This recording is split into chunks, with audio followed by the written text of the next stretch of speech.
Leonis, a demon with terrible luck, got beaten by heroes, prompting him to reincarnate in the future for revenge. Instead of vengeance, he only encountered foes to defeat. The story traces back a millennium when Leonis teamed up with Erikel the Great Sage and Saint. Turi's on a quest to eliminate monsters terrorizing a town. Erikel devised a wild plan involving a powerful spell that would harm both monsters and townsfolk. But Tiris could revive the fallen, so he instructed her to restore lives after the monsters were vanquished. Yet as Erikel cast his spell, both monsters and townspeople began to dissolve. Leonis couldn't stand by and witness such cruelty, so he interrupted Erikel's incantation. He stepped up like a true hero, battling the monsters while the crowd cheered him on. The disgruntled duo were not pleased, and the dumb litter imitation warned that Leonis' power would ultimately lead to his downfall. 4 years later, Leonis was dispatched by the crown to assist a village plagued by a monster. Upon reaching the monster's supposed lair, he was ambushed by mages who immobilized him with their magic. Soldiers emerged from the shadows, chaining him up and hoisting him into the air. As Leonis fought to escape, a group of soldiers stabbed him with spears. They only lowered him once they were convinced he was lifeless, remarking that he wouldn't have faced such a fate had he not defied their master. They abandoned his body, and as rain began to fall, the goddess Rosalia approached. She expressed sorrow over his fate and inquired if he felt anger towards those he had trusted, to which Leonis replied he did not. She then asked if he truly thought the world was fair, and he stated it didn't matter, since humans acted to survive. Rosalia anticipated his noble response, and then proposed he join her in rebelling against the world. Sometime later, now a demon lord, Leonis returned to his castle after a battle to find Rosalia, who informed him of their victory. He presented her with the spoils from the battlefield and shared how he had befriended Blackus. Rosalia praised his triumph and new friendship, promising him a reward. The reward turned out to be the holy sword he once wielded as a hero, but Rosalia had modified it. She explained that a holy sword no longer fit him, and what she would provide was a demon sword. Before his eyes, she transformed the sword into a demon weapon, but warned him he must meet a condition to wield it. This condition, she elaborated, would challenge his truth, and unless he proved himself, he could never draw it. Years later, the remaining 6 heroes declared war on Leonis, now known as the Undead King. While his skeletal army fought valiantly against the humans and heroes, Sherry, his female Alfred Pennyworth, and his wolf companion Blackus informed him that the other demon lord's strongholds had fallen, leaving theirs as the last. Through his magical orb, Leonis saw 3 heroes leading the assault, Erikel, Saint Tiris, and the serpent ward Gisarch, igniting his fury. Yet, when he summoned his staff to confront them, Blackus advised against it. He reminded Leonis that he was the last lord standing, and that Rosalia wouldn't want him to perish there. Recognizing Blackus's wisdom, Leonis resolved to seal himself away until he could reincarnate and fulfill the goddess's mission. A millennium later, Rosalia and her loyal sidekick, Regina, explored the underground ruins of Leonis's castle to investigate the Void Nest. As they ventured deeper, they stumbled upon a sealed door adorned with ancient symbols, prompting Rosalia to search online archives for translation. Regina, uninterested in the door, wandered off to explore another section of the ruins. Just as she departed, Rosalia touched the markings, much to her astonishment. The door swung open, reminiscent of a horror film's opening scene. Inside, lights flickered on, and as she cautiously entered, her mana counter malfunctioned. Rosalia pondered the malfunction, noting the absence of voids nearby. Her curiosity grew as she noticed a figure encased within a massive crystal. Meanwhile, Cultured Bro was dreaming of the goddess Rosalia. It felt more like a memory than a dream, where Rosalia revealed she would be reborn as a human child 1,000 years later. Leonis's task was to find her upon her rebirth, and she urged him not to forget. Suddenly, he awoke to find Rosalia attempting to break open his crystal chamber, mistaking her for a grave robber. He decided to teach her a lesson for interrupting his slumber and shattered the crystal. The spell sent Rosalia flying, rendering her unconscious, and as Leonis approached, he was captivated by her beauty, wondering why the animators spent all their budget on her face. As he stared at her, she regained consciousness and questioned what a child was doing in such a place, making him wonder if she had hit her head too hard. Regardless, he glanced at his reflection and realized his reincarnation had failed, reverting him back to his human form. While he was still grappling with his appearance, Rosalia fussed over him like a protective mother, checking for injuries. Finding none, she embraced him and promised to care for him as his big sister. Leonis felt her actions were disrespectful for an undead king, yet he couldn't deny the pleasant sensation of her chest against his face. Months passed, and he lost consciousness. When he regained awareness, Rosalia offered him her food rations, explaining hunger had caused his frail body to fail. As he ate, Rosalia introduced herself, revealing she was training as a swordswoman and part of the 18th Platoon at the 7th Assault Garden's Excalibur Academy. Naturally, her life goals sounded like a monologue to a one-night stand, but he listened, only sharing his name in return. Intrigued, Rosalia asked how he ended up there, wondering if he had been dragged down by a void. Leonis, puzzled, inquired about what a void was. She explained they were humanity's enemies that had appeared 64 years prior. She mentioned she had come to the ruins to investigate, as void outbreaks frequently occurred in such locations. While Leonis listened, an explosion interrupted them. Regina contacted Rosalia, informing her she was facing a colossal void. Suddenly, the room shook. Without a second thought, Rosalia tackled Leonis to the ground, becoming a makeshift shield. As she assured him of her protection, a void burst through the wall. Rosalia identified it as an ogre-class void, surprising Leonis. Shrek was definitely more charming. Rosalia commanded him to stay behind her and began firing at the creature, but its body was tougher than the inside of his favorite sock. Bullets bounced off. Leonis attempted to intervene, annoyed by the misconstructed ape ruining the place, but tripped over his cloak and fell. Cursing his short legs, he was relieved when Regina arrived and blasted the void's arm off. After a few more blasts, she stood with them, asking Rosalia where she had found one of Peter Pan's lost boys. Rosalia promised to explain everything after dealing with the void, prompting Regina to tell her to take Leonis and run, assuring them she could handle it alone. Trusting her friend's abilities, Rosalia grabbed Leonis and fled the room, though he disliked being treated like a coward. Yet, he recognized he was outmatched. Until he learned more about the New World Order, he had to pretend to be a helpless weakling. Just before they reached the exit, a Wyvern-class void appeared, blocking their escape. Rosalia urged Leonis to run, intending to confront the void, but he refused and chose to assist her. Unfortunately, before he could cast his spell, Rosalia shoved him aside to shield him from the void's attack, getting hit herself. As she lay bleeding, 2 more voids appeared, and she weakly urged Leonis to abandon her and escape. Ignoring her plea, Leonis wondered why she would risk her life for him, her state reminding him of his own death and resurrection by the goddess Rosalia. The voids lunged at him, but thanks to his liveless ability, he unleashed aura like Gojo on a bad day. Furious that they had taken Rosalia's life before he could learn more from her, he decided to teach them a lesson. With his magic staff, he unleashed a gravitational fire spell, obliterating the voids. Turning back to Rosalia's lifeless form, he used his magic to revive her, grateful she had sacrificed herself for him.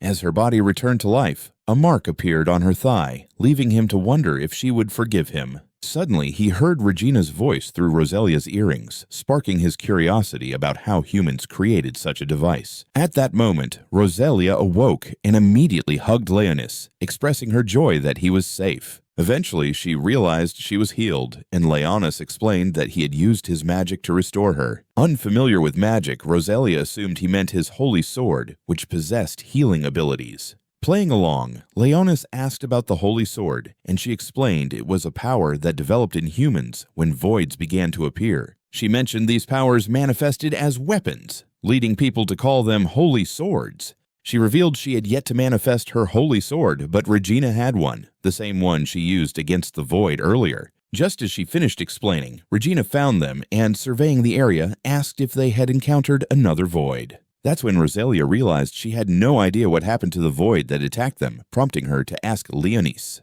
He admitted he had been too frightened to act, but when he looked up, the void was gone. Surprisingly, the girls accepted his lie, as it was common for voids to behave erratically. After exiting the ruins, Regina inquired about Leonis again, and Rosalia explained he had been taken by the voids. She mentioned he couldn't recall anything except his name, so she would act as his guardian for now.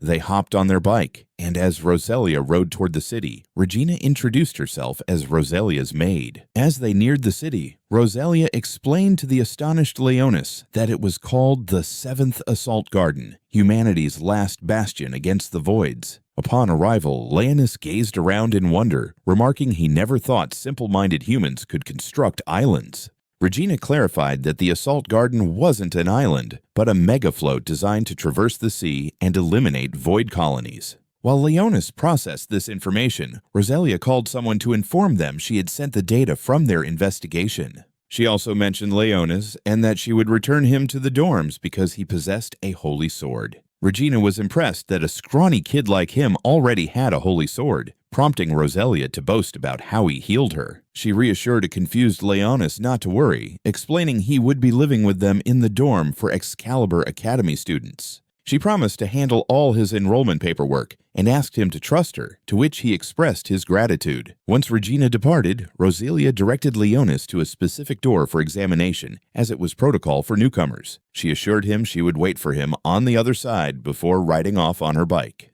As soon as she vanished from view, Leonis slipped in and summoned Sherry and Blackus from his shadow. The duo greeted him warmly, then inquired why he was inhabiting the form of a human child. Blackus asked, while Sherry seemed to adore his new appearance, claiming he was cuter than when he was just a collection of long bones. Leonis cautioned her not to get too enamored with his looks. Despite his cute exterior, he was still a merciless individual.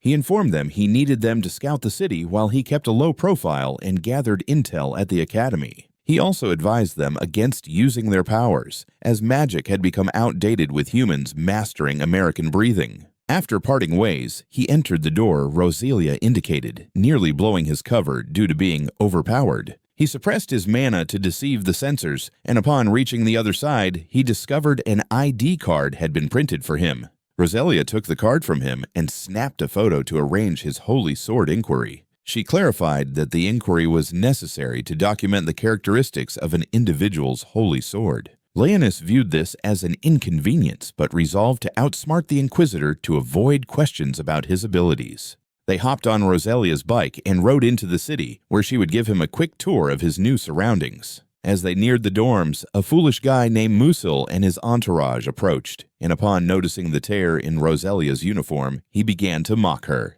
Rosalia attempted to ignore him, but he was more relentless than a desperate suitor, blocking her path. He inquired about Leonis's identity, but Rosalia told him to mind his own business, prompting him to laugh and claim she had become a baby sister since she lacked a holy sword. Rosalia defended Leonis, asserting he was a more capable holy swordsman than Musil could ever aspire to be, but Musil dismissed her. He insisted it was time for her to stop playing hard to get and join his squad, but Rosalia retorted she'd prefer to be devoured by a titan, which irritated Musil. Leonis concluded Musil only wanted Rosalia in his squad to satisfy his own desires. As Rosalia attempted to pass, Musil yanked her hair to halt her, prompting Leonis to tell him that real men don't mistreat women. When he turned to face the demon lord, he was met with an overwhelming aura that forced him to kneel before Leonis, who threatened to sever his sausage if he ever laid a hand on Rosalia again.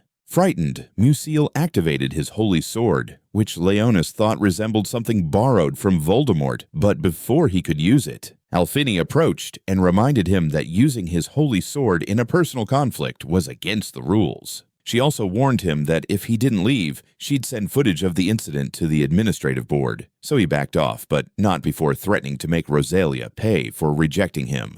Once the uncultured swan left, Rosalia expressed her gratitude to Alfini for her timely intervention. Alfini reassured her that she was merely looking out for her, then introduced herself to Leonis as the data analyst for Rosalia's squad. Using her holy sword, which also served as her analysis tool, she took Leonis's measurements and informed Rosalia that a uniform would be ready for him shortly. As the girls discussed their recently completed mission, Rosalia suddenly felt dizzy, but insisted she was fine, even though she had to lean against a tree for support. Eventually, they arrived at the dorm, and when they reached Rosalia's room, she instructed Leonis to take a bath and pointed him toward the bathroom. Leonis entered the bathroom, and while washing his hair, Rosalia came in to assist him.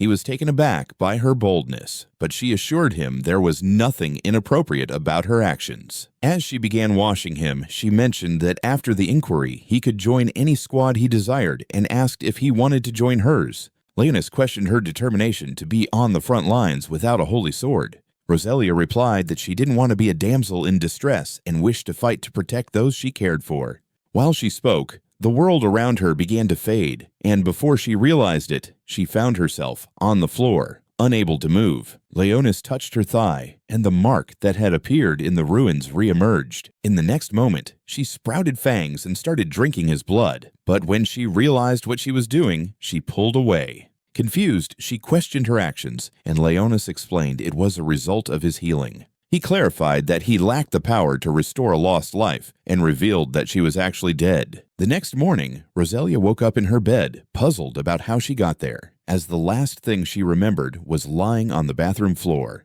Leonis explained that he had used magic to carry her to bed, so she didn't need to worry about him seeing her exposed. This led her to ask who he was, prompting him to lie that he was the reincarnation of an ancient sorcerer, explaining that magic was a common skill in his time. He seemed quite pleased with himself as he revealed he had used magic to resurrect her as one of his minions. Now the most esteemed type of undead he referred to as the Vampire Queen. He further explained that her craving for his blood the previous day stemmed from her weakness and depleted mana. Roselia couldn't fathom that she had become a vampire, but Leonis apologized for transforming her, stating it was the only way he could think of to bring her back. Surprisingly, she wasn't angry and instead asked if he wanted to learn more about her past, to which he agreed. She recounted how she lost her family to a void attack at the 30s Alt Garden and how the Academy took her and Regina in afterward. She mentioned her lineage of holy knights. She believed that fighting voids would hasten the awakening of her holy sword, but that hadn't happened, and now that she was dead, she feared she would never obtain a holy sword. Leonis told her he couldn't promise she would receive a holy sword, but he could assure her she would be stronger and faster than before. Now clad in his new uniform, Leonis accompanied Roselia to the cafeteria, attempting to pay for their meal with one of his hidden gold coins, only for Roselia to inform him that his money was worthless. They only accepted credit, and the only physical currency allowed was alchemically forged silver. Leonis couldn't believe it. He'd gone from being a mere lawn ornament to a nobody who couldn't even afford premium. Still reeling from this shocking shift, a girl in traditional attire entered the cafe, flanked by two suspicious-looking men. She informed the men that she lacked the funds to settle her debt, but promised to have the money by week's end. The men insisted on some form of collateral, with one suggesting she hand over her clothes. In response, the girl brandished her wooden sword, knocking the two fools to their knees, warning them not to touch her again, or they'd learn why her mentor was Zorro. After the men fled like the cowards they were, Roselia approached the girl, inquiring about their identities. The girl, Sakuya, explained that they were bouncers from the casino. She had visited the previous night, and they had come to collect the money she owed. Turning her focus to Leonis, Roselia introduced them, and she treated them to lunch. While eating, Leonis asked Sakuya why her outfit differed from everyone else's, and she explained it was the traditional garb of her homeland, Orun. She wore it in honor of her sister, as her village had been destroyed by voids, dedicating her life to their eradication. Later, Roselia guided Leonis to his inquiry in Alto. The woman in charge stated her role was to identify the type of holy sword he possessed. Upon examining the staff, she determined it was an all-purpose type and began preparing a void simulation to match that when Leonis leveled the void simulators before him. Astonished by his overwhelming power, she opted for an alternative simulation test, but Musil arrived with his harem of mind-controlled minions, requesting to fight Leonis instead. Leonis eagerly accepted, finding it more entertaining to humiliate the worthless trash than to battle some budget Robocops. As Musil activated his holy sword, his girls followed suit, prompting Roselia to protest the unfairness. Musil boasted that the girls were part of his weapon thanks to his holy sword's dominion ability, which allowed him to control others. Leonis had no qualms about facing Musil and the girls, but Roselia insisted on assisting him. Musil declared that if he and Leonis lost, she would join his platoon, to which Leonis agreed, provided Musil kept his distance from Roselia. Roselia attempted to argue against the match's terms, but Leonis reassured her that unless pigs flew, he wouldn't lose to a pathetic poser like Musil. This seemed to boost Roselia's morale, so she borrowed a training sword and awaited Alto's signal to start the match. Alto informed both sides that the match would conclude when one side surrendered or was knocked out. As the match began, Roselia charged at Musil's girls, effortlessly toppling them. Musil was taken aback, But Leonis was impressed to see that, aside from her vampire skills, Roselia was a skilled swordswoman, though she soon became preoccupied with two of the girls. Musil commanded another girl to take down Leonis, but the demon lord countered her attacks with shadows, using them to trip her. Roselia dispatched the last girl and aimed for Musil, but before she could strike, he used his holy sword to immobilize her. He then targeted Leonis, hoping to take him down first, but Roselia wouldn't allow it. She repeatedly expressed her desire to protect Leonis until a sword manifested in her hands. Everyone was astonished as her holy sword awakened at that moment, and Roselia shocked them further by breaking free from Musil's control and charging at him. The coward was so stunned it took him a moment to grasp the situation until she had severed his holy sword and aimed her weapon at him. With no other option, he conceded defeat, and Regina rushed to Roselia to congratulate her on awakening her holy sword. Later in their dorm, Roselia asked Leonis for help training to become stronger, and he agreed. After dinner, Leonis went to Elfin's room so she could gather his bio data and upload it to the Academy's network. While there, he inquired about her holy sword, and she revealed it was called the Eye of the Witch. She explained that she used it to collect, analyze, and transmit data, meaning she could no longer use it for combat against voids. Leonis asked why that was, and she recounted how, in her previous platoon, she was the attacker responsible for providing firepower. However, after witnessing two teammates perish, her holy sword lost its offensive capabilities. Since then, she had been ineffective in battles, so when Roselia invited her to join her platoon, she gladly accepted. Once she finished uploading Leonis' data, he noticed a map open on her computer and asked if he could take a look. Elfin handed him a tablet and explained its functions, so when he returned to Roselia's room, he reviewed it. From what he could see, there were connections between the locations where he had fought heroes before and where void outbreaks had occurred. Eager to learn more, he summoned Blackus and requested a briefing on his findings from the investigation. Blackus informed him that the entire ship was powered by a massive mana crystal, which humans referred to as a power plant. Intrigued, Leonis remarked that acquiring the mana crystal would greatly benefit his mission. After Blackus departed, Sherry arrived with snacks, trying to persuade Leonis to sample them, but he declined and asked her to update him on her mission. Sherry revealed that no one in the city was aware of him or the war that had taken place 1,000 years ago, which didn't surprise him. She then expressed her discontent with Leonis for making Roselia his subordinate, but he countered that she would become his greatest asset one day. When he mentioned plans to make her his right-hand man, Sherry called him a fool and left just as Roselia entered the room, wrapped only in a towel, telling Leonis to go take a bath. Beneath the ship, a team investigated unusual void activity, discovering a plant-like entity clinging to an anchor chain. As they approached, they were ambushed, cutting off all communication. The next morning, Leonis awoke with a twinge in his neck, realizing Roselia had taken his blood while he slept. He rushed to her room, using the mark's power to command her to awaken. Roselia was taken aback by the abrupt awakening, prompting Leonis to explain how her mark allowed him to control her. Curious, she asked if he could also make her do those intense workouts that fit people love. Leonis shot back that she should grab a bucket and mop to clean her mind, as it was just as messy. He pointed to the bite marks on his neck, suggesting she should act more like a lady. Roselia expressed regret for taking advantage of him, explaining her thirst drove her actions. He accepted her apology, but insisted she should ask for blood next time instead of treating it like a buffet. Their chat was interrupted by Roselia's phone ringing. She answered to find out about a strategy meeting. Surprised, she inquired about the reason and was told it likely related to the research team investigating the void.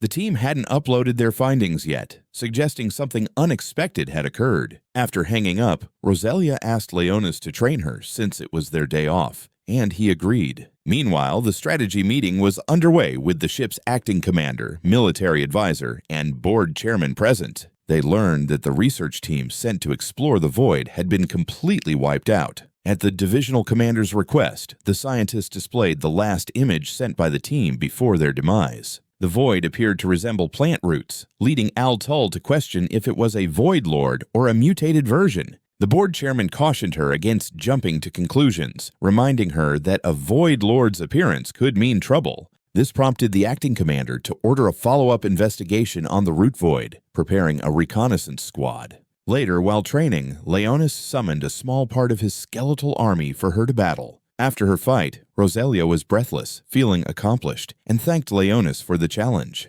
Once he recalled his skeletons, Rosalia suggested they grab a bite to eat as a proper thank you. Elsewhere in the city, Sherry started a job at a restaurant, nearly giving her boss a heart attack. When she chopped the bowl along with the potatoes, her boss was understandably shocked. He sent her to sweep outside, but just as she stepped out, she spotted Leonis and Rosalia hiding to avoid being seen. Curiosity piqued, she decided it was time to channel her inner detective. Soon after, Rosalia parked in front of the restaurant she had mentioned to Leonis. A group of children emerged to greet them, and Rosalia explained they were orphans living with the owner. Leonis felt a connection with the kids, recognizing they were better off than he had been as an orphan. Inside, one child lifted Rosalia's skirt, prompting Leonis to step in and teach the kid a lesson. Before he could act, Rosalia laughed, calling it a silly prank, so he dropped the matter.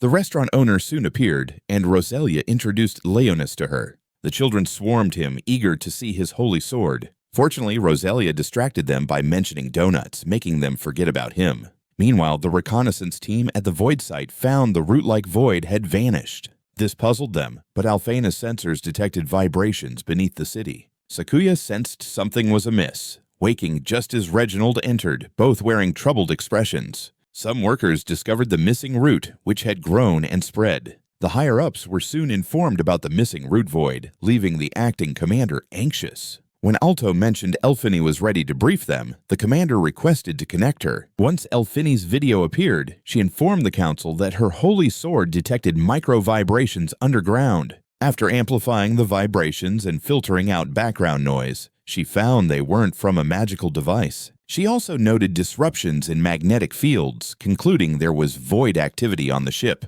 The council struggled to believe her claims, arguing that a void couldn't infiltrate unnoticed. Scientists supported Elphiny's findings, stating they had recorded similar readings. This led the council to question how the void had entered, with the answer being through the anchor chain openings. The board chairman found this absurd, as they had never encountered a void with intelligence. Suddenly, another alarm blared, reporting that the root-like void was expanding in an underground storage room. A team was dispatched to eliminate it, but upon arrival, the vines animated and chaos ensued. At one point, the live broadcast was interrupted, and the council attempted to reach the commander, only to find all lines of communication were down. When the feed resumed, the council learned that the poison ivy spawn had broken free. The divisional commander struggled to understand how the void was evading them, retracing its movements from when it boarded the ship. Alphine was the first to realize the void was heading for the power plant, warning that it would cause a stampede, repeating the chaos of the third assault garden. Without hesitation, the acting commander ordered troops to secure the power plant. Sadly, by the time they reached the site, the void had already latched onto the mana crystals, leaving the soldiers powerless.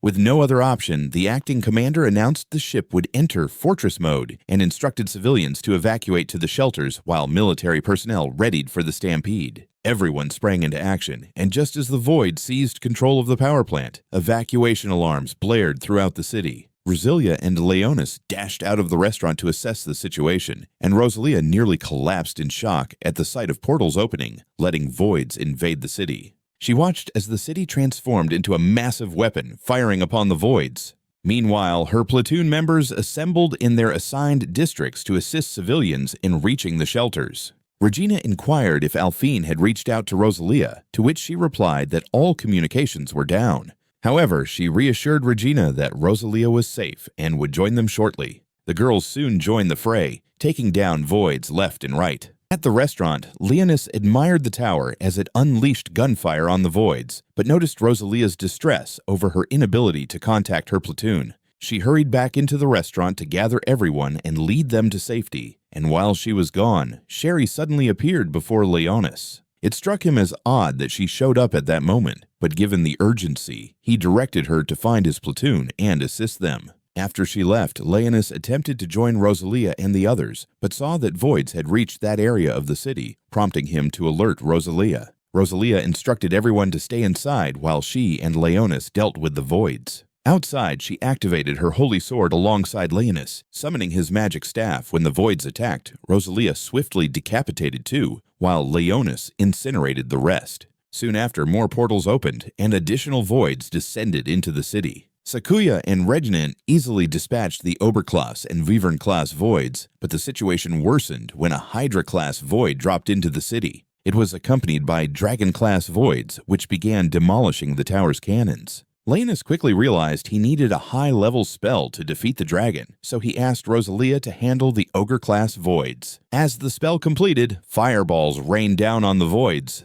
but unfortunately it wasn't enough to slay the dragon, which aimed to breathe fire on Rosalia. Fortunately, her reflexes kicked in, and she dodged just in time to avoid being burned. At that moment, Lachas emerged from the shadows, causing the dragon to attempt to shake him off. This distraction allowed Leonis to chant another spell, which thankfully took down the dragon for good. Rosalia was astonished that he had defeated the dragon alone, but before she could rise, the ground split open, and Void Lord Vines ensnared her. As they dragged her away, Leonis tried to pursue, but more vines emerged, forming a face. This face was familiar to Leonis. It was Ericol, the Great Sage. Leonis attempted to strike Ericol with a fire spell, but the overgrown Groot dodged and retreated into the ground. Using the seal on his hand, Leonis confirmed Rosalia was still alive, realizing Ericol had taken her to lure him down. Just as he was about to leap after them, Lachas appeared from the shadows, drawing his attention to the children and restaurant staff watching him.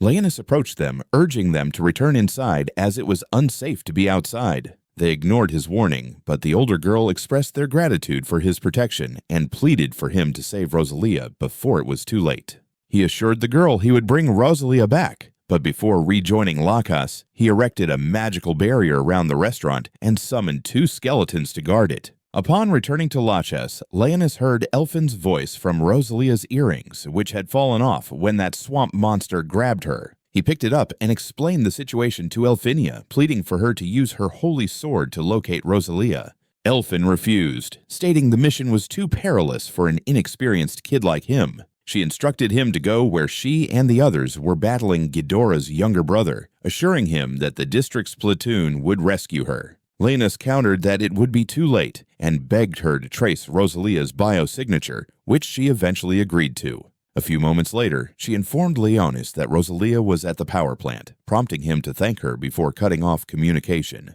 Just then, Reginald shouted for Elfin to move aside, but her reaction was too slow, and as she was about to become kaiju breakfast, Catwoman Shiri saved her with her whip, decapitating the Void. Meanwhile, Leonis and Lachas reached the power plant, discovering Ericol's roots comfortably wrapped around the mana crystal, which he was actively draining. Leonis attempted to detach him from the crystal by igniting it, but the old man regenerated in mere seconds. He then demanded to know how Leonis was still alive, to which Leonis replied it was due to sealing his soul away. Ericol called him a fool, claiming his resurrection would be futile as the world was about to be rebuilt along with the empty star. In the next moment, tiny heads emerged from his vines, and as they began to harmonize, Leonis wondered if he had somehow stumbled into a Disney movie. Yet, he quickly understood that the harmonizing heads belonged to the priests of the sacred order Ericol had absorbed. Not long after this realization, Ericol launched his assault on Leonis and Lachas.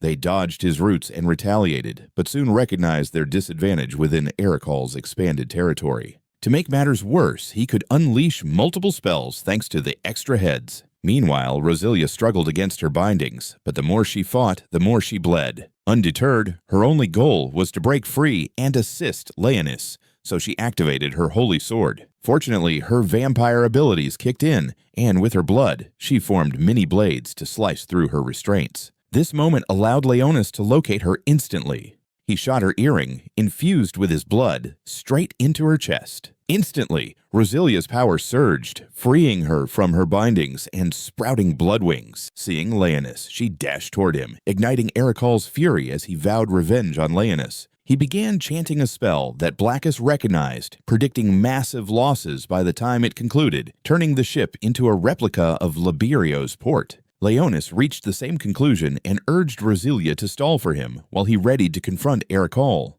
Without a moment's pause, Rosalia spilled her blood to create more blades, using them to fend off Ericol's roots. Blackus inquired about Leonis's strategy, and the demon lord replied it was time to unleash his ultimate weapon, his demon sword. Blackus reminded him of Rosilia's warning regarding the sword, but Leonis assured him he had it under control. As he drew the sword, he proclaimed the 7th assault garden was now his, as the sword required him to protect what was his after it acknowledged his choice.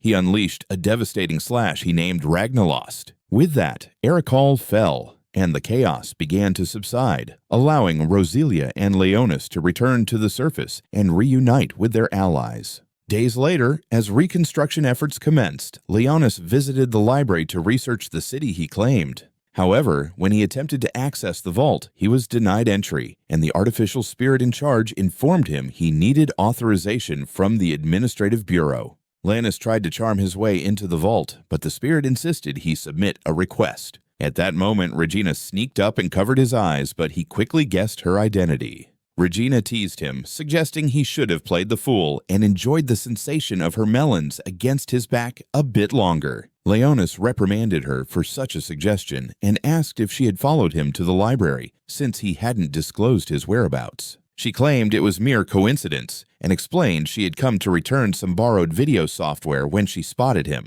She inquired about his purpose there, and he replied he was researching the ancient language inscribed all over the ruins they discovered. Regina bought his story and offered to assist him before sidestepping him to approach the spirit. She requested the spirit to grant Leonis access to the vault, and when it attempted to deny her, she somehow compelled it to comply. Leonis asked how she managed that, and she replied that a true magician never reveals their secrets. Once inside the vault, they both received invitations to the commendation ceremony on the princess's ship for their roles during the stampede. Just then, Rosilia called Leonis to ask his whereabouts, and he told her he had gone out to eat, but promised to meet her and the others at the harbor later. After hanging up, he asked Regina to leave without him, but she insisted she wasn't attending the ceremony and departed. Meanwhile, in the demi-human conservation area, some demi-humans plotted to kidnap the princess and force the Empire to release their imprisoned kin, a goblin named Elza, who questioned their leader Beseda about the wisdom of such a perilous mission,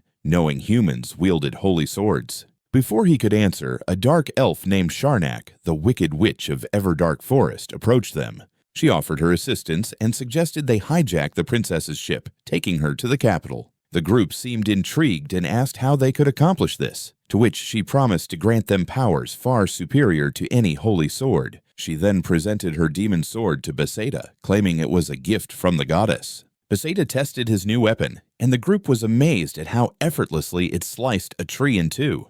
Sharnak vowed to provide similar weapons for all of them, but in return, they had to deliver all the holy swordsmen to her as sacrifices for the goddess, and they agreed. Later, Leonis arrived at the harbor, but before heading to the ship, he browsed some stalls and purchased a gift for Rosilia, believing she deserved it for her loyalty. He reached the ship just as the princess emerged on deck to greet her subjects, and he noted it was a clever tactic to maintain their loyalty. Rosilia and the others soon arrived, and after Leonis approached them, he presented her with the gift he had bought.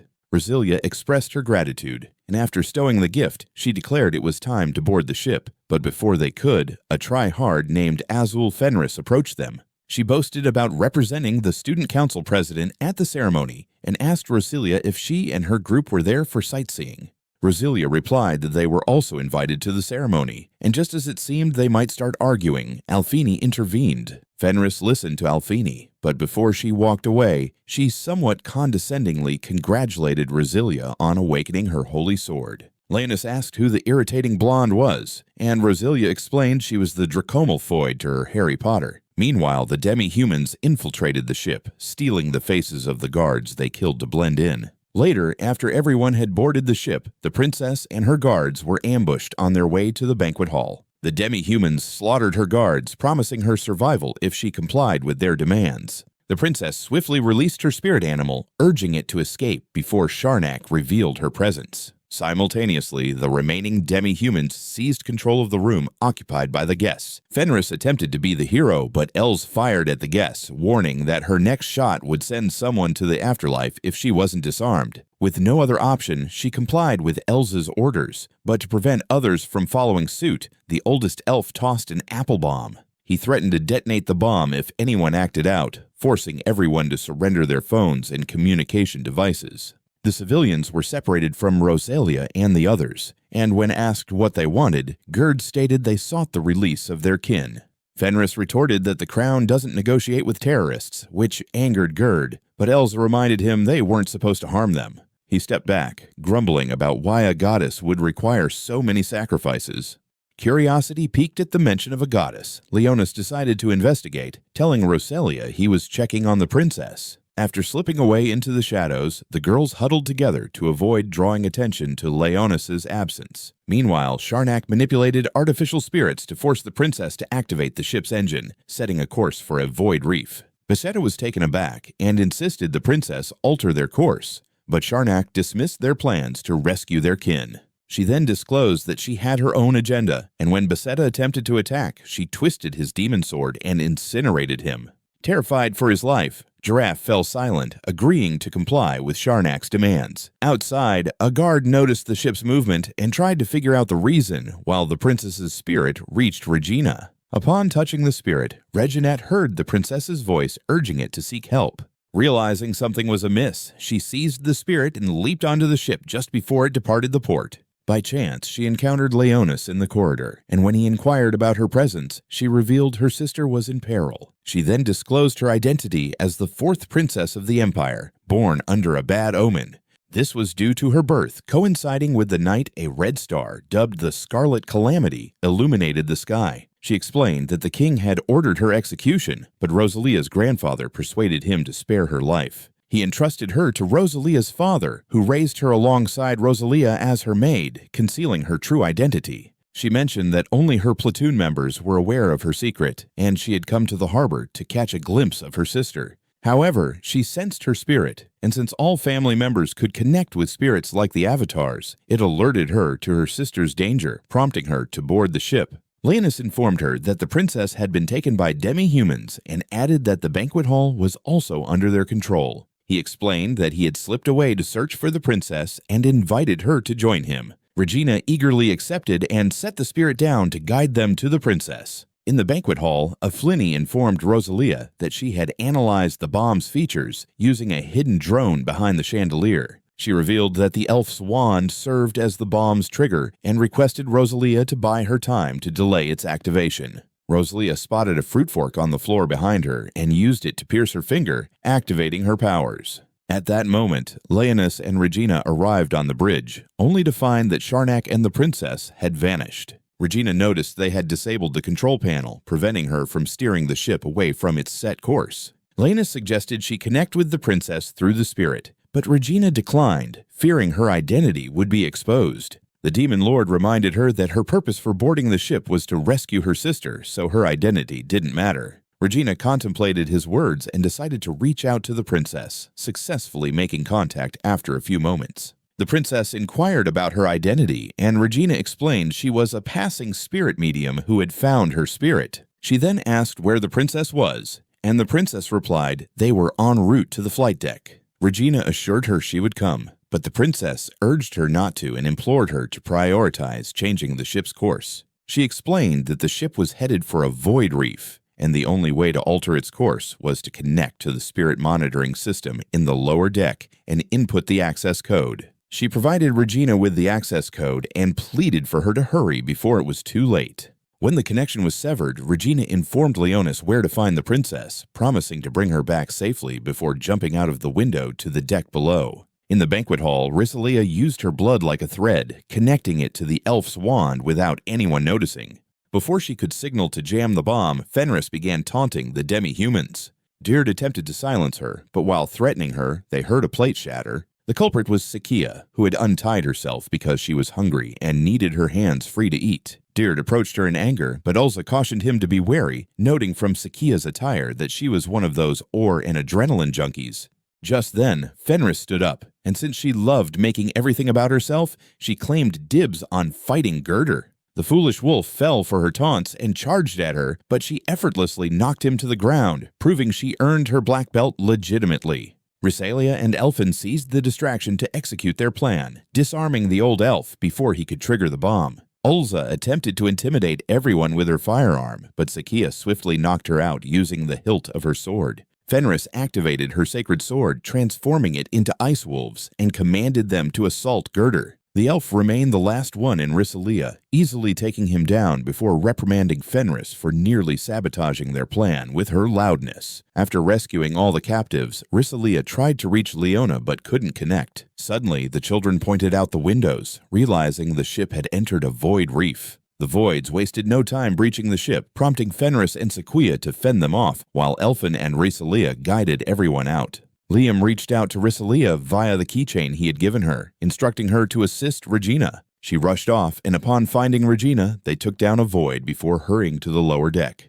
In the banquet hall, the girls fought hard against the voids, but things escalated when a massive Axe's distant relative, dubbed the Brain Eater, appeared. Sekia urged the others to move to another room and protect the civilians, while she stayed behind to confront the Brain Eater. After Fenris secured the door, Sekia unlocked a hidden technique, transforming her sword into a demonic blade. Meanwhile, Regina and Risalia reached the lower deck, and after a brief skirmish with the voids, Regina connected to the monitoring system, while Risalia kept watch. Outside, Giraffe was consumed by voids, and just as the princess began to despair, she noticed the ship altering its course. Sharnak attempted to escape, but Leona's shadows held the airship steady. Back in the banquet hall, the girls found themselves cornered until Sherry arrived and dispatched the remaining voids while Sequia defeated the Brain Eater. Outside, Sharnak demanded to know Leona's identity, to which he replied that he was a demon lord. She dismissed him as a foolish child, claiming that mere pretense didn't make him a demon lord.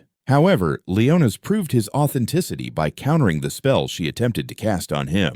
The witch was taken aback, but he didn't allow her time to process this before binding her with shadows and demanding the name of her goddess. Sharnak tried to respond, but before she could utter a word, she began glitching like an old Pac-Man game. A sword emerged from her. Leonis recognized it as the Demon Lord Slayer, the Wicked Blade, Zolgstar Mizaikus, and wondered how it had appeared. Before his eyes, the sword morphed into a cheap knockoff Decepticon, opening portals to summon voids onto the deck. He attempted to destroy the sword, but it retained its former powers. It countered Leona's spell. Before he could devise another plan to eliminate it, it teleported and reappeared behind him. Just as the Demon Lord noticed the princess was in peril, Leonis eliminated the voids, but the sword decided to toy with him, initiating a game of hide-and-seek. Regina observed the chaos from the deck's camera, controlling the guns to fire at the voids and the sword. Realizing the guns were ineffective against the sword, she launched missiles at it. Rosilia emerged from the second missile Regina fired, and after Leonis caught her, he asked her to fend off the voids while he dealt with the sword. While she engaged the voids, he drew his demon sword and unleashed Ragnalos to finish off the corrupted Holy Blade. Later, the princess expressed her gratitude to the girls for rescuing her and the hostages from the demi-humans and voids. Leonis and Regina were absent, so when the princess inquired about them, Rosilia explained that Leonis was feeling unwell and had gone home, while Regina had already departed. However, she conveyed Regina's message to the princess, wishing her a bright and joyful future. A few days later, the guards located the remaining members of the demi-human group that attempted to abduct the princess. Before they could apprehend them, Leonis appeared and turned the guards to stone. He then revealed himself to the demi-humans but concealed his face behind a mask.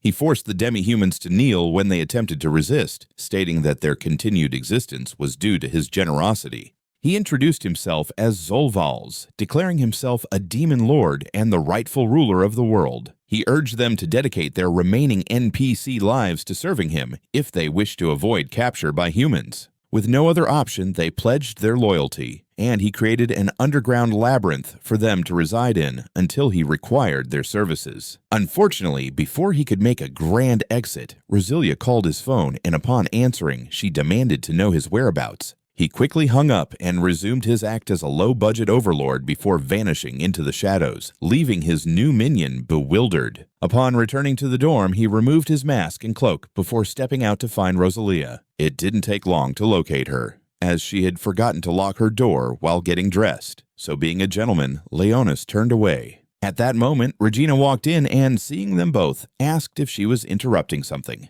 They both insisted she was misreading the situation, and after Rosalia got dressed, they sat down to enjoy the sandwiches Regina had brought. Rosalia inquired where Leonis had gone that morning, and he fabricated a story about training for their practice match later that day.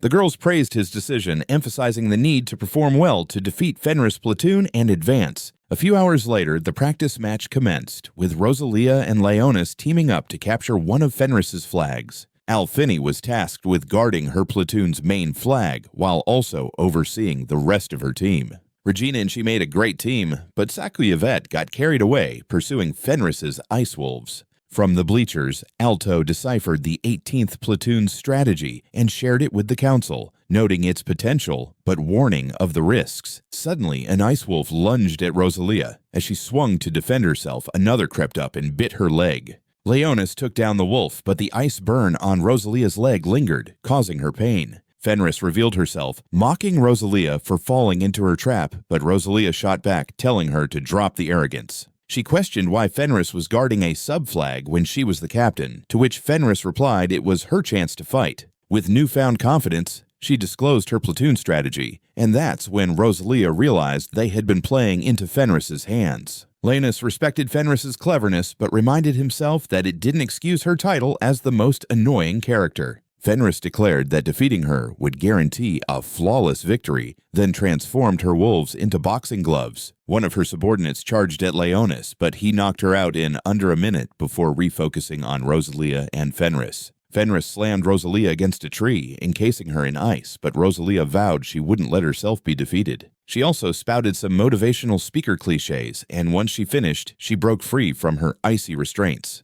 Fenris fainted in shock after Rosalia knocked her down, leaving her sword just inches from her face. Minutes later, the 11th platoon's main flag was captured, declaring the 18th platoon the match's victors. That night, a mysterious figure named Nephakes, Sharnik's partner in crime, fed holy swords to a crystal man. He pondered aloud about her death, but acknowledged her excellent work in securing the holy swords. These swords were offerings to the goddess they aimed to resurrect, and he claimed her awakening was imminent. Outside, a portal opened, and the 3rd Assault Garden, his base, floated into the open sea. Hours later, Alto summoned the 18th platoon, informing them that their drones had captured footage of the suddenly appearing 3rd Assault Garden. She warned that the ship was heading their way, and mentioned they had received 2 distress signals from it. Alto speculated that the distress signals might indicate survivors aboard, but they needed to investigate first, so she assigned them a mission. The task was straightforward: search for survivors and disable the ship's engines. They had to complete the mission within 72 hours. Otherwise, the 7th Assault Garden would be unable to retreat, risking a collision with the 3rd. The platoon accepted the mission, but Rosalia questioned why she was included. Alto confessed it was because Rosalia and Regina hailed from there, but she also trusted their teamwork. Rosalia expressed gratitude for her honesty and suggested leaving Leonis out, but he insisted on joining. The next day, the girls convened at the flight deck for the brief journey to the 3rd Assault Garden. Before joining them, Leonis asked Black S to oversee the city during his absence and instructed Sherry to accompany him. Soon, they were in the air, and a few hours later, Elfingia landed the aircraft at the 3rd Assault Garden. Once everyone disembarked, Rosalia directed Regina, Sakuya, and Elfini to locate the source of the distress signal. She mentioned that she and Leonis would head to the power plant to shut it down, but if Flinny insisted, she could send a drone with them. As they split into groups, Leonis told Sherry to accompany the girls and keep an eye on them for emergencies. The demon maid was not thrilled about the task, but had no choice but to obey her master's orders. Shortly after, Leonis and Rosalia were ambushed by a void, leaving Rosalia trapped beneath a light pole. Moments before their aircraft landed, an elf named Arael appeared in another section of the ruined city. It seemed she had been sent from the past to complete a mission, so she found some clothes and began to explore. While doing this, the 18th platoon arrived, and she was puzzled by their mode of transportation. Nifix suddenly appeared behind her, explaining that what she saw was a transportation device and a dragon. Errol turned in surprise, and Nifix expressed his honor at being in the presence of the legendary elf hero. This made Errol adopt a defensive stance, questioning if he was also from the past. Nifix introduced himself as Nifix the Void Lord, claiming he knew she was there to destroy the goddess's vessel. This raised her suspicions further, but as she prepared to attack, he vanished like a fading memory. Before she could track his whereabouts, a void emerged behind her. Simultaneously, Leonis used his shadows to teleport Rosalia to an underground tunnel, ensuring her safety. The void struck him with a spell, obliterating elfin Isdrome, but Leonis remained unscathed thanks to his barrier. He countered with another spell, but the void blocked it with its own barrier. Realizing the void was mimicking an angel and countering his low-level spells, Leonis decided to get serious. The void relentlessly attacked Leonis, countering all his spells, but he ultimately defeated it with a fireball and a lightning spell. He then hurried to the tunnel to check on Rosalia, who discovered her legs were injured when she attempted to stand. Leonis reassured her that her vampire abilities would heal her, though it would take some time. He proposed they find a safe spot to hide until she recovered, but as he spoke, he noticed figures drawing near. He immediately attempted to strike, but Rosalia cautioned him, her mana counter showing no signs. As the figures approached, Rosalia recognized them as ghosts, their attire marked with her family's crest. Their leader, Woodium, revealed they had come to assist her, knowing she was injured. Woodium added that she was aboard the ship, meaning their distress signal had reached them.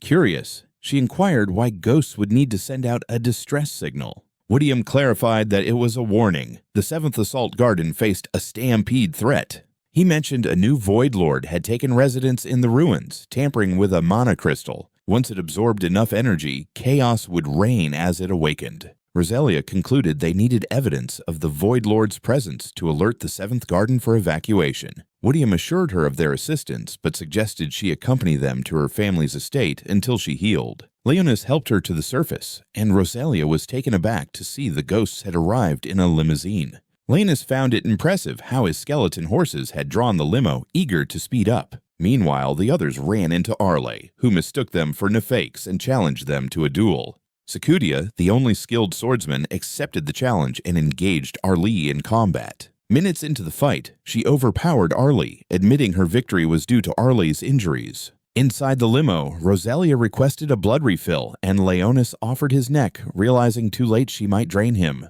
Fortunately, Elf contacted them just then, prompting Rosalia to pull back and inform her they were heading to the family estate. She mentioned that she and Leonis would wait there until Ephenie and the others joined them to head to the power plant. Ephenie assured her they would depart once they finished treating Arle, whom they believed was a survivor. After cutting off their communication, Leonis presented Rosalia with a dress that would enhance her powers when worn. Rosalia expressed her gratitude for the gift, and he magically compressed it into her body. He told her that all she needed to do was envision herself wearing it to activate its power. He then handed her 3 skeleton keychains, explaining they were good luck charms. In the ruined mall, Regina completed her treatment of Arle, while Sequoia asked her name after delivering a new shirt. Arla introduced herself and apologized for her earlier aggression, but they reassured her it was no problem. At that moment, Elphanie noted that Arl's name was listed in the Third Garden's database and questioned how she got there. Ignoring the question, Arla asked what they were doing on the ship, prompting Elphanie to explain their mission to investigate the ruins. Arla found her explanation odd, but given they were in the future, she chose not to question it further. She disclosed her mission to slay a goddess, but refused to reveal who had assigned it or her origins. As she attempted to leave, her stomach growled, leading Sakuya to offer her some snacks and suggest she take a break. Meanwhile, Rosalia and Leonis reached her family estate. While she wandered the ruined mansion in nostalgia, Leonis sat downstairs cleaning a bone. Upon entering the remnants of their father's study, sadness washed over Rosalia and she began to weep. To comfort her, the guards conjured an illusion of the past, depicting her father reading the tale of the Demon Lord to her. In the story, the Demon Lord was ruthless, residing in a castle constructed of bones. His cruelty incited God's wrath, leading to the bestowal of power upon a hero sent to vanquish the Demon Lord. After the Demon Lord's defeat, the hero was celebrated and everyone lived happily ever after. When her father concluded the tale, he hinted there was more than what the books revealed, prompting Rosalia to plead for more details. The illusion faded, returning Rosalia to the ruined room, but now Nifix stood beside her. When she asked if he was a savior, he grew irritated and unleashed a high-level spell at her. Rosalia collapsed, hitting her head, and as she lay unconscious, she dreamt of her last conversation with her father on the night of the stampede. She had begged him to take her along, but he insisted she go to the shelter with Reigen and the others. Before departing, he told her that in the story, the Demon Lord would return when the world needed him most to defeat the Voids. Suddenly, she opened her eyes, startled to find 3 skeletons standing before her. Nifex was equally taken aback by the skeletons, questioning if he had misjudged Roselia's humanity. He attempted to strike her again, but Leonis arrived just in time to counter the spell. Nifex was struck by Leonis's spell, engulfed in flames, while Leonis checked on Rosalia. She reassured him of her well-being and inquired about the skeletons, realizing they had shielded her from Nifex's earlier attack.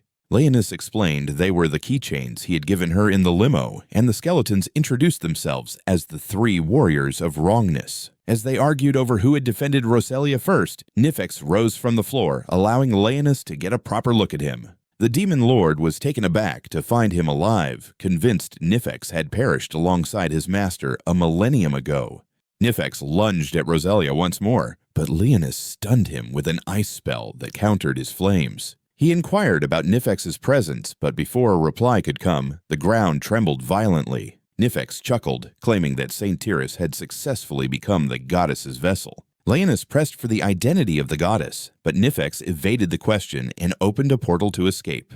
As the portal shut, he ominously declared that the goddess would bring about the world's ruin. Once the portal vanished, the tremors resumed, and Leonis spotted the Sacred Order's symbol glowing in the sky. Before he could process this, the skeletons suggested they leave the building. As they stepped outside, they witnessed the colossal remains of Tyrus rising from the power plant. William clarified that she was the Void Lord they had been warned about, as void angels circled her, chanting the Sacred Order's hymn. As Tyrus began to move, the Void swooped down to attack Leonis and his allies, but they fought back fiercely. Regrettably, every Void they defeated regenerated due to Tyrus's ability to heal. This made their task increasingly difficult until Leonis instructed them to crush the Void's heads. Simultaneously, the Voids targeted the girls, and the same regeneration occurred until Elfini analyzed them and found their heads were vulnerable. She dispatched her drones to find a vehicle for reaching Rosalia and Leonis, and upon locating one, they hurried to it. Meanwhile, Rosalia and the skeletons continued smashing Void heads, but Leonis resolved to eliminate Tyrus to conclude the chaos. He unleashed a powerful fire spell, blazing as fiercely as the sun, but Tyrus remained unscathed due to her regeneration. In retaliation, she cast a level 11 spell that incinerated everything in its path, including her voids, but Leonis shielded his group with a high-level barrier. When the storm of destruction ceased, Leonis lowered the barrier and asked Rosalia and the skeletons to cover him as he finished the fight. He drew his demon sword and ascended into the air for a better shot at Tyrus with Ragnar lost.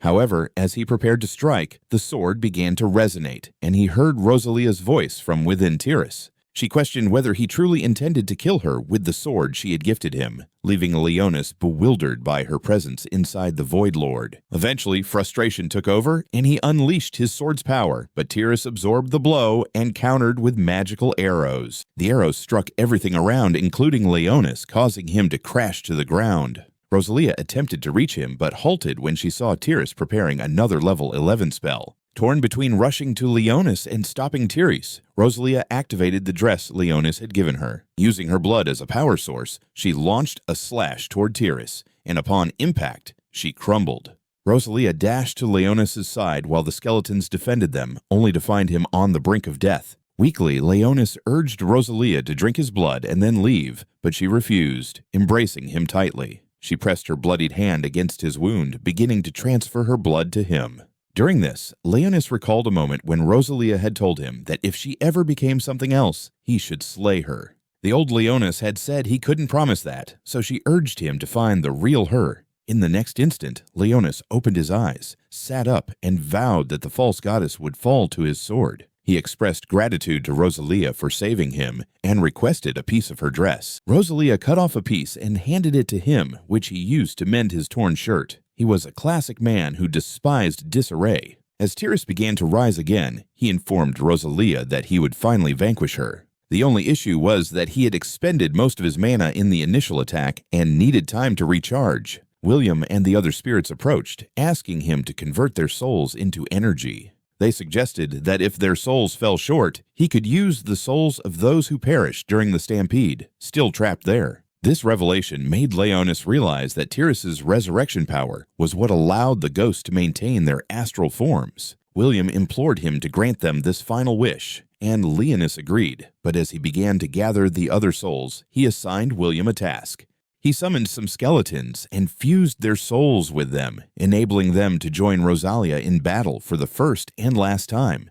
He then instructed Rosalia to lead the charge and keep the voids at bay, while he collected all the souls needed to defeat Tyrus. Meanwhile, Alfina managed to get the bikes operational, and Arlie insisted on accompanying them, claiming she had a duty. The girls opposed this due to her injuries, but Sakuya persuaded them to allow her to join. As they sped toward Tyrus, Alfina commandeered Regina's bike with one of her drones, enabling Regina to fire at the attacking voids. Arlie and Sakuya also battled the voids as they raced toward the power plant. On Leonis's end, Rosalia and the skeletons clashed with the voids, but Tyrus attempted to intervene with her level 11 spell. Swiftly, she seized Leonis and soared upward to shield him from harm, while he requested a few more minutes. The girls soon encountered a destroyed section of the road, but thanks to Alfina's binge-watching of Fast and Furious movies, she kept driving and leaped over the gap. Once they crossed over, a void lunged at them, but Sherry emerged from the shadows and eliminated it. Leonis quickly completed the soul collection and started channeling their energy into his sword to finish the task. Tyrus noticed his actions and attempted to thwart him by hurling a building, but Rosalia sliced it in two before it reached him. With the sword primed, Tyrus raised a high-grade protective barrier around herself. Leonis felt a twinge of concern that it might disrupt his plans, yet he pressed on, readying Ragnar Lost. Simultaneously, the girls crept up on Tyrus from behind, with Arle infusing her holy sword with her mana. Regina and Sakuya prepared their holy swords, and when they got close enough, they unleashed their weapon's power at Tyrus. The combined might of Regina and Shakuta weakened the barrier, allowing Arle's blow to strike Tyrus and force her to drop it. As Tyrus clutched her side in agony, Leonis pondered who had struck her, but upon hearing Rosalia's voice again, he unleashed Ragnar Lost. As Tyrus faltered, Arle collapsed, and Rosalia heard her father's voice warning her that the demon lord would return to cleanse the world of voids. When Tyrus vanished completely, the ship halted, and all voids disappeared. William and the other spirits bid farewell to Rosalia, who asked them to greet her family, then rushed toward Regina's voice. As the girls embraced, Leonis tucked the skeletons away in his shadow and joined them, while Elifni and Sakuya, carrying an unconscious Arlie, followed. He masked his surprise as the girls waved at the aircrafts arriving to pick them up. On the journey home, Leonis wondered what Arlo was doing in that time, but Rosalia interrupted, asking why he looked troubled. He assured her there was no issue and inquired about the book she was reading. She explained it was a fairy tale she found in her father's study about a demon lord and the hero who defeated him. As she recounted details from the book, Leonis contested their accuracy, prompting her to ask how he knew. He claimed it was just a hunch, but inside, he was curious to learn more about the tale since it connected to his past. Rosalia then remarked that he reminded her of the demon lord from the story, leaving him stunned. Later, while Rosalia bathed, Leonis updated Blackus on the events of the Third Assault Garden. Like Leonis, Blackus was taken aback by Nefak's presence, and even more shocked to discover he was behind Tyrus, resurrecting as the fake Rosalia's vessel. Leonis expressed confidence that Nefakaz would return, and when he did, he'd make him sing like a canary. Sherry cautioned Leonis to be cautious since Arl was nearby, and he instructed her to shadow Arl until she uncovered the elf's purpose in that era. Their discussion was interrupted by Rosalia's arrival, who asked Leonis if she could have some of his blood. With Blackus and Sherry disappearing as she entered, he agreed, and she helped herself. Hours later, Arl regained consciousness in the infirmary and realized her mission was still ongoing. She retrieved her sword from the guard room and blasted a hole in the wall to make her escape. This triggered the alarms, and when Leonis heard them, he looked out his window, muttering that his kingdom was always so lively. Could American breathing triumph over magic? Let us know your thoughts. Also, check out our channel for more anime recaps like this.